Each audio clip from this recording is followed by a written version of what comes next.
The holiday travel rush hits high gear again tomorrow with big crowds and long lines expected at airports across the country as people head home from the extended July 4th holiday weekend. My next guest says for most people, the magic of air travel has morphed into an uncomfortable, crowded, and utterly soulless ordeal to be avoided whenever possible. Wow. Joining me now is aviation consultant Mark Gerchick. He's former chief counsel for the Federal Aviation Administration, also author of the new book, Full, Upright, and Locked Position, Not So Comfortable Truths About Air Travel Today. And with a welcome to you, Mark. So besides all these crowded terminals and getting through security and all that, one of the biggest complaints about air travel today is just the way we're all getting just crunched into the planes. There's no legroom anymore. That's not our imagination, right? That is not our imagination. Back in the day, maybe 20 years ago, the average amount of space you had, legroom really, was about 34 inches. Now it's about 31 inches on average. Some people will give you a little more space. And one airline, a couple of airlines actually, are talking about 28 inches of space, which is pretty much at the limits of anatomical possibility. Yeah, absolutely, because you got to get up and move around a lot when you've got just that space.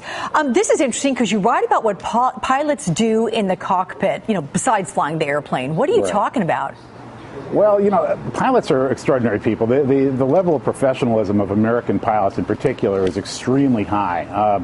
I think about a guy like Chesley Sullenberger, the man who landed that plane in the Hudson River 17 seconds before he's about to hit the water. Everything's screaming, and all the alarms are going off, and he turns to his co-pilot and says, got any ideas?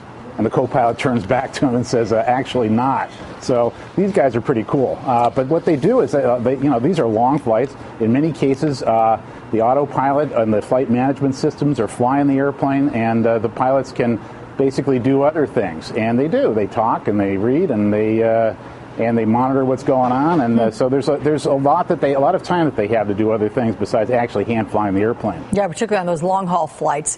Okay, let's talk about all the fees, Mark, because when it comes to things that used to be free, airlines are pointing out that, but look at airfares, which have been adjusted for inflation. The average round trip domestic fare fell from $442 in 1979 to $267 last year. Again, this is adjusted for inflation. So are all the extra fees, do they have to exist just to keep airlines in the skies? Well, fees are now making the difference in many cases between profit and loss for the industry. So they do.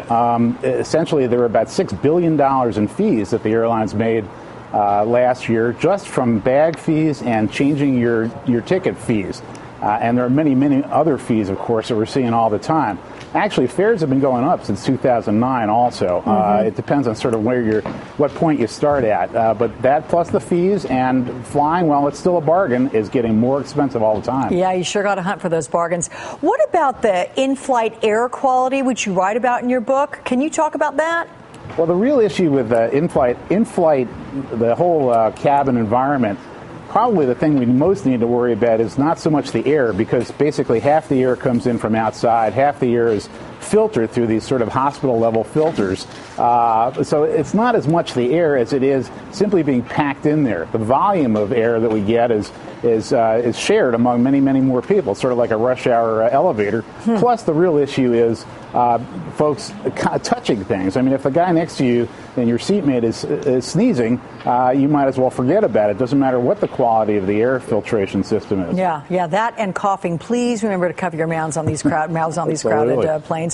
Mark Gerchick, thank you so much. Good luck with the book. We appreciate your time. My pleasure. Thank you very much for having me. You're welcome.